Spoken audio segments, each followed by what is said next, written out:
Good morning, y'all. I think it's Tuesday the 6th. My glasses won't stay up. It's because I'm sweating, y'all. Oh, hold on 1 second.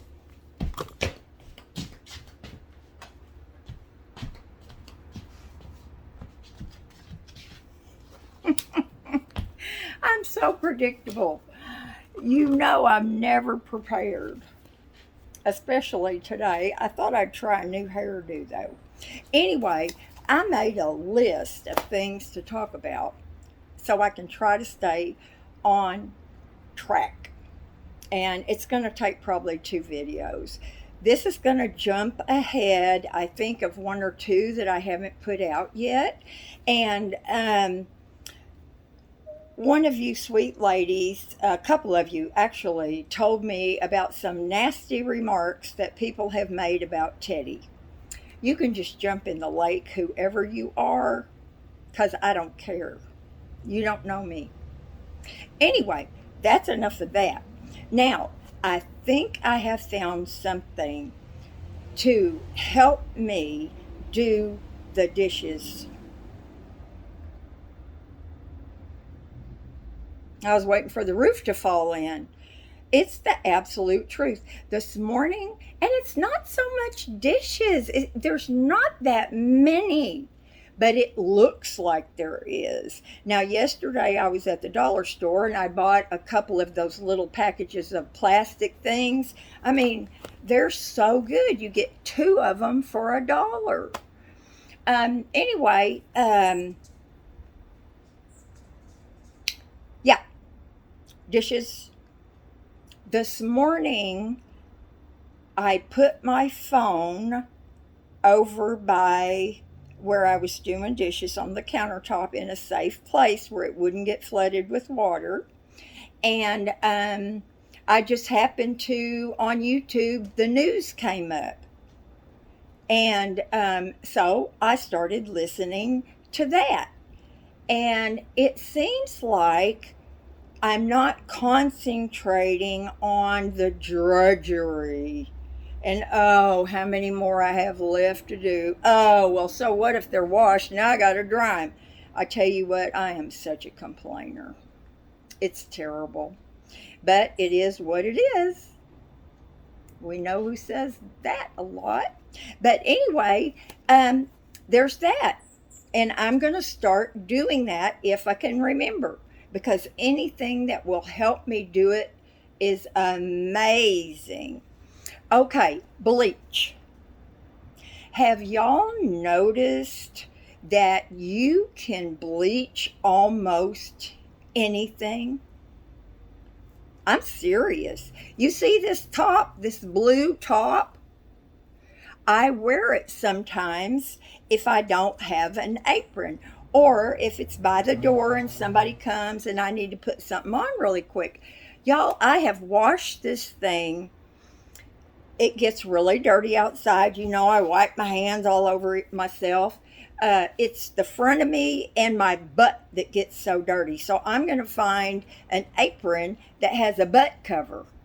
Anyway, then I'd be suffocating. But anyway, yeah, I have washed this. I rinse it out first because I don't want mud or whatever. Usually I hose that stuff off outside and wring it out. I've washed this with my towel so many times and bleached them. I've got an orange one. I've done the same thing. I've got navy blue pajama bottoms that are now shorts. I bleached those and put them in with my towels. My blue jeans, the ones I wear to work out in the yard, they go in with my towels. You can bleach almost everything. Now, the caveat here, don't start bleaching everything on my word, okay? Because I don't want anybody blowing up and saying, oh my God, I ruined all my clothes. Please don't do that. Okay, now, I don't know if I told you or not, but I figured out how I can preview my videos on YouTube. Now, I don't know if somehow I changed the setting. I don't think so. But I discovered about a week or so ago that when you start playing your video, and my phone always stores them in gallery and Google Photos and who knows, Russia. I just don't know why they have to store your stuff. Oh, and the cloud. Woo! I don't know why they have to. Anyway, okay. Um, so, what I have to do is down on the right hand at the bottom, there's those famous little three dots that they use for almost everything. And I tapped on that one day and it said open in video player. Well, I've seen it before, but I thought I'm already playing my video. So I did it one day, and sure enough, there it is. I can tap through different intervals, and at least it refreshes my memory a little bit. So I'm thrilled about that. Okay, let me see. Oh, my shed. I'm sure I mentioned that I was going to clean out my storage shed and I was going to make a potting shed. Well, I've done that and I've made a lot of progress. There are so many things that, well, I'll go over it when I do a video on it.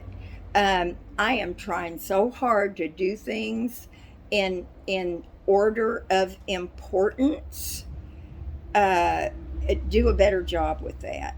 But I will make a video on that. I am going to tell you, I was doing Steph's yard and I got all the ground cover in, blah, blah, blah. Then 2 weeks later, I discover the water is not seeping down in the dirt. I thought the standing water is because I did have some little low places. It wasn't standing everywhere. So anyway, that's what my brain thought. And then one day I went out there and I was watering. I do it twice a day, just like you're supposed to. I refreshed myself on how to install that stuff. I just knew that this was going to be a big improvement over mine.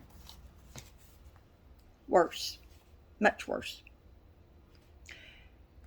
I don't know if there is that much difference in the soil between her house and my house.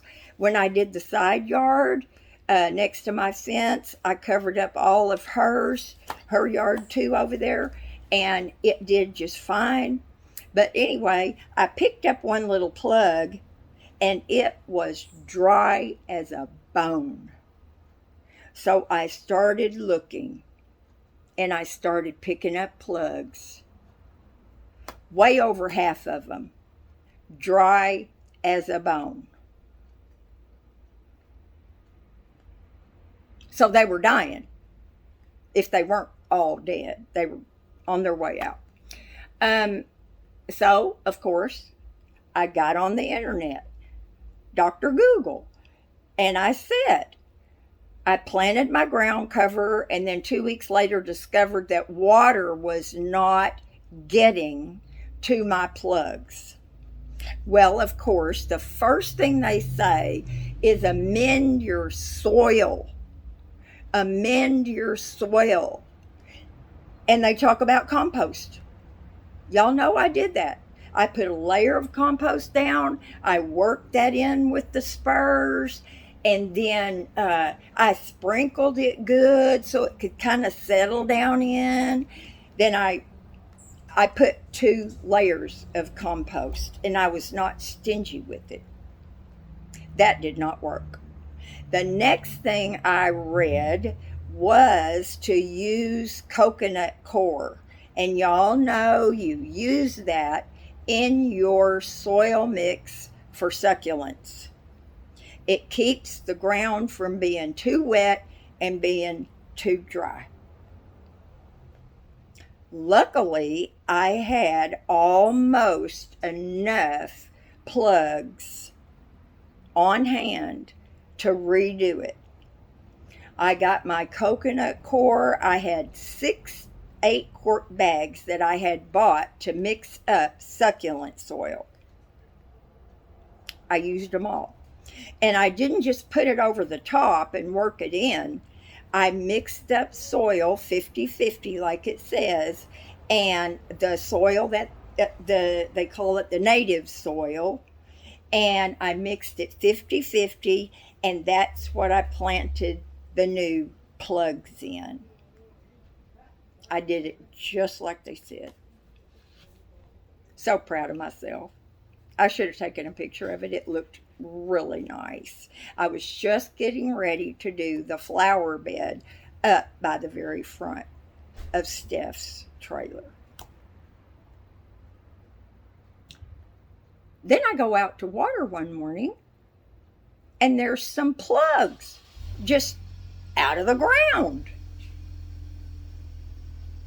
And footprints all over out there. Now, there were some little ones, and there were some bigger ones. Now, I know a raccoon's footprints. You don't have to be Daniel Boone to know a raccoon's footprints. And I assume the little ones, it was either their hind feet or a rabbit.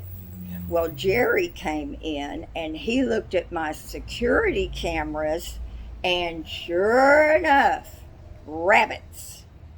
3 of them in my yard. And he said they stayed out there from midnight, I want to say until 5 a.m.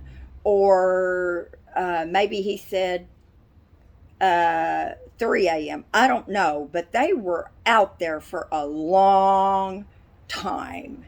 Get your wallet, Leo. He leaves and he comes back because he forgets his wallet. I think that's a deep-seated fear of spending too much money. Anyway, so now we had that. And some of them were even missing. Whole plugs were gone. Now, that's not a rabbit. That's a raccoon. That's a raccoon. Those little rabbits, I mean, they can get into a lot of things. I'm going to put up a couple of pictures on the community page and show y'all. I think I have some of the footprints, and I have one of my big plants that they just got in it, and it just, boom, laid down. I'm trying to save it. So, Jerry, always ready with a solution and to help out. Oh, and he had some of this granular stuff that is supposed to break the surface tension in the ground to allow water to be able to seep in better. Now, surface tension. I associate tension with a headache. So the headache's got a ground. The ground's got a headache. I don't know. So I use some of that too. I was going to be prepared. And I was looking at my little plugs. Are they green? Are they doing good? So Jerry came over and he fenced in her front yard. And I went around last night and put gravel all around the bottom of the perimeter so those little rabbits wouldn't nose underneath that fence. Now, is that fence going to keep out a raccoon if they want to get in? No. I told y'all one time, a long time ago, on a property I was managing, on the second floor, I was asleep and I heard this scratching, scratching, scratching. I got up, I looked out my window, looked right into the face of a big old raccoon. He climbed the stucco post. So I went out this morning. I don't see anything disturbed. I don't see any footprints. I don't see anywhere where anybody tried to dig under the fence. Oh, and Dr. Google said spread for raccoons, spread around the perimeter of your plants and stuff with cayenne pepper. I used to call it Cheyenne pepper. I love that guy. He was so handsome. Not as much as the rifleman, but he was second. Anyway, how's that staying on track doing for you, Deb? Anyway, that's the new thing, and I sprinkled cayenne pepper all around the perimeter of the fence. And they also said cinnamon works because raccoons have a sensitive sense of smell. So far, so good. But the bad thing is, many of those plugs out there do not look viable. So I am going to have to go to Lowe's and get another flat of ground cover. And I am not going to get Steph's parents. They paid for the ground cover. I'm not going to ask them to do that for this flat because I should have been paying attention. So there's that. Where are we? 17 minutes. I'm going to cut y'all off and I'll be right back because I have a few more things. Bye now.